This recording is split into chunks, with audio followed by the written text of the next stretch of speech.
Do Senhor Jesus, que nos fala que é o apóstolo Rubem, Ministério União da Igreja, Peniel. Efésios 4, versículo 1 em diante, diz assim: Rogo-vos, pois eu, o preso do Senhor, que andeis como é digno da vocação com que foste chamado, com toda humildade e mansidão, com longanimidade, que é paciência, suportando-vos uns aos outros em amor, procurando guardar a unidade do Espírito pelo vínculo da paz. Há um só corpo e um só Espírito, como também foste chamado em uma só esperança da vossa vocação. Um só Senhor, uma só fé, um só batismo. Um só Deus e Pai de todos, o qual é sobre todos e por todos e em todos. Mas a graça foi dada a cada um de nós segundo a medida do dom de Cristo. Amém? E continua aí. Glória a Deus. Depois você lê todo o texto e o contexto, para não ficar grande o áudio, que eu preciso dar uma, glória a Deus, digamos, uma fala dentro desta leitura. A gente vê no versículo 1, o apóstolo rogando. Ele não só pede, ele roga, ele implora a pessoa. Por favor, rogo-te, igreja, por favor, suplico, glória a Deus, que ande como é digno da vocação com que foste chamado. Fomos chamados sendo servo, cristão, pregando a palavra genuína. Permaneça. Alguns que pregam por ganância, por mídia, mas pregue a palavra. Não ligue para esses no sentido de criticá-los e desprezá-los. Porém, não siga esse exemplo. Não cante, não pregue, não exorte por mídia. Faça isso pelo reino de Deus, por almas. Amém? Então, fica na vocação. Olha o exemplo dos discípulos após,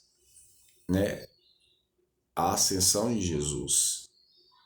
Eles ficaram tristes, porque teriam que agora fazer esta obra espinhosa, sendo perseguidos, porque Jesus foi morto por causa da inveja, porque eles não tinham a vida que Jesus tinha e tem, e por causa disso não ter a comunhão com Deus, só tinha uma casca da religiosidade, aquela capa,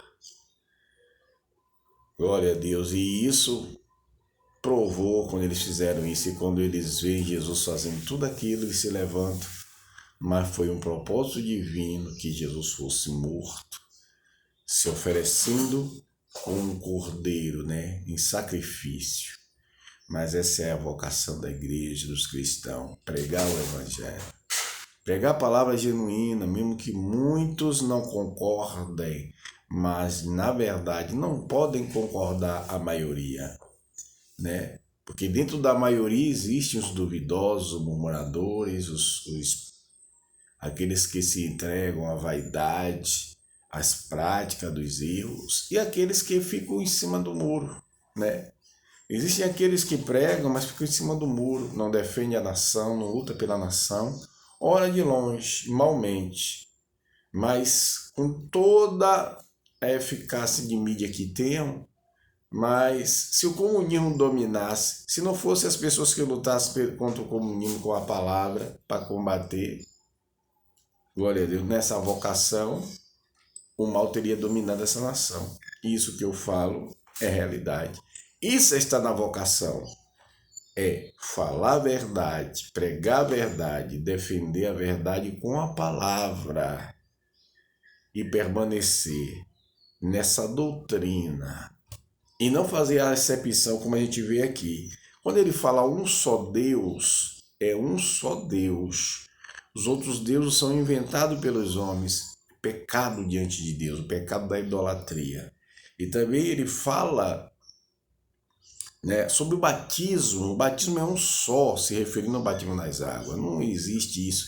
O cristão veio de determinada congregação, tem que ser batizado nas águas de novo, porque a minha é melhor. Não. Quem santifica o seu Espírito Santo, quem salvou e purifica é o Senhor Jesus, foi o Senhor pelo sangue derramado na cruz.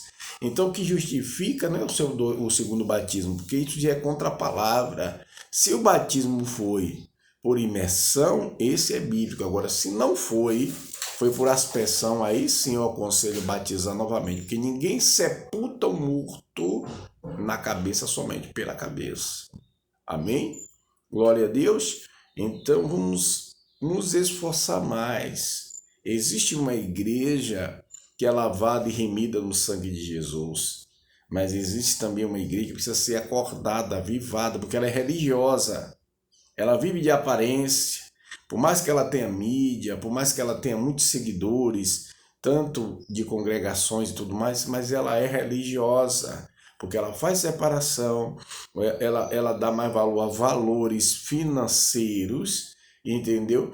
E ela faz excepção, ela olha a aparência, então ainda não vive na vocação. Então, o evangelho é o poder de Deus, e o poder de Deus ele liberta verdadeiramente, ele nos limpa, ele nos dá, glória a Deus, o caráter de Cristo. E o caráter de Cristo é perfeito. Nós não somos e não seremos aqui enquanto estivermos na terra, mas podemos e poderemos esforçando, deixando o Espírito Santo nos santificar e nos fortalecer. Não vou continuar mais nesse assunto para que o vídeo não fique muito comprido, mas que a graça de Deus venha nos cobrir sempre, que venhamos viver novidade de vida e permanecendo na doutrina da palavra de Deus, sem fazer separação com os irmãos e orando para que cada um seja fortalecido, para que Cristo seja formado em cada um, em nome de Jesus. Deus nos abençoe e guarde. Shalom, Adonai.